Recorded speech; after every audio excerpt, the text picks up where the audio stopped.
ஆதித்யா கதிர். ஆதித்யா கதிர் பேர் எனக்கு தெரியாது, ஒரிஜினல் பேர்.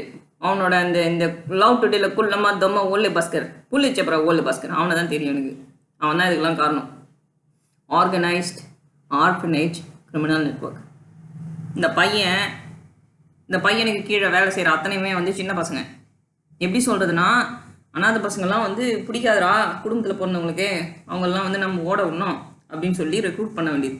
இவனுக்கு கீழே சின்ன சின்ன ஹேக்கிங் வித்தெல்லாம் கற்றுக் கொடுத்து அந்த பசங்களை கன்வின்ஸ் பண்ணி ப்ராத்தலுக்கு, நார்கடிக் பெட்லிங்க்கு, அப்புறம் வந்து வேறு என்னென்ன வேலை, நகை திருட்டு, சின்ன சின்ன திருட்டு எல்லாத்துலேயும் வந்து ட்ரெயின் பண்ணி விடுறது.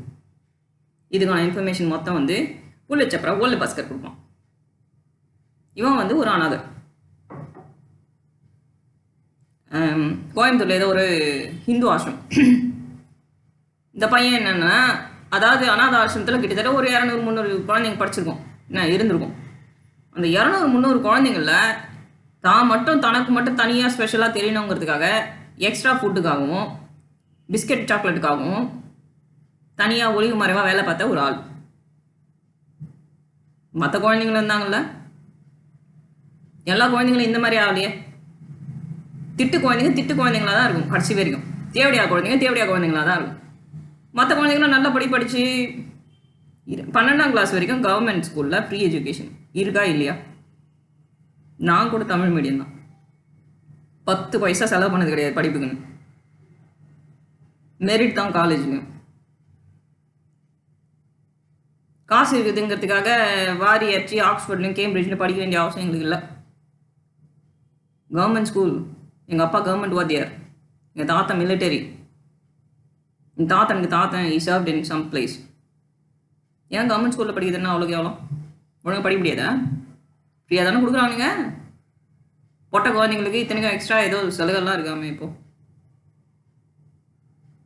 படிக்கிறது என்ன கேடு? என்னடா கேடு? திட்டு தொழில் வேணுமா உங்களுக்கு?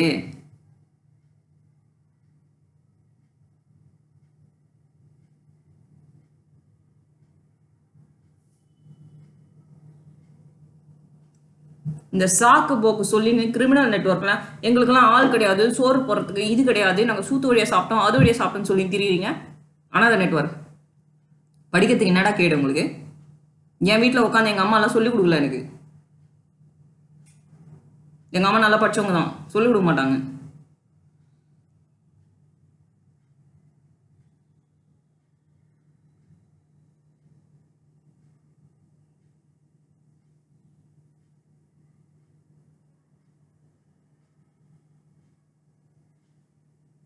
அவன் ஷூவை மூட்டு அவன் படிக்கிற வேலையை பாருங்க. அடுத்த வீட்டில் எவன் வந்து எவனை மொண்டே அப்படியே வச்சானா வச்சுக்கோ, தேவடியாளுக்கு பிறந்தவனுங்களா.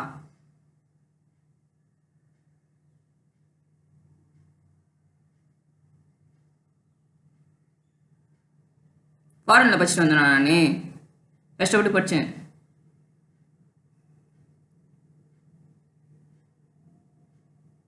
படிக்கிறது என்னடா கேடு? எங்கே வலிக்குது? ஓசியில் ஓத்து சாப்பிட்ணும்னு நினைக்கிறது தான் வந்து இந்த மாதிரி திட்டு தேவடிய தோழலாம் இறங்கும். கஷ்டப்பட்டு படிக்கிறது எதுவும் போகாது. நல்ல குடும்பம்னா அனாதை குடும்பம்னா, அனாதை பசங்கள்லாம் எத்தனையோ பேர் டிஃபென்ஸ் ஸ்கூலில் இருக்காங்க. ரா ஏஜென்ட்ஸ் ஃபுல்லாக அட்லீஸ்ட் 80% ஆர்ஃபன்ஸ். ஸ்பை ஏஜென்சி, அது இந்தியாவோட ஸ்பை ஏஜென்சி.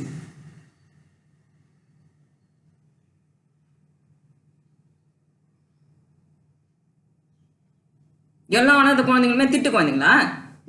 ஒரு ஸ்டோரி கிடைச்சிச்சுன்னா அப்படியே பில்டப் பண்ணுறீங்க. ஆதித்யா கதிரை கொல்லாமல் இந்த பிரச்சனையை நான் விட மாட்டேன். பொம்பளைங்க லைஃப் ஸ்பாயில் ஆகுது. தேவடியா பசங்களா?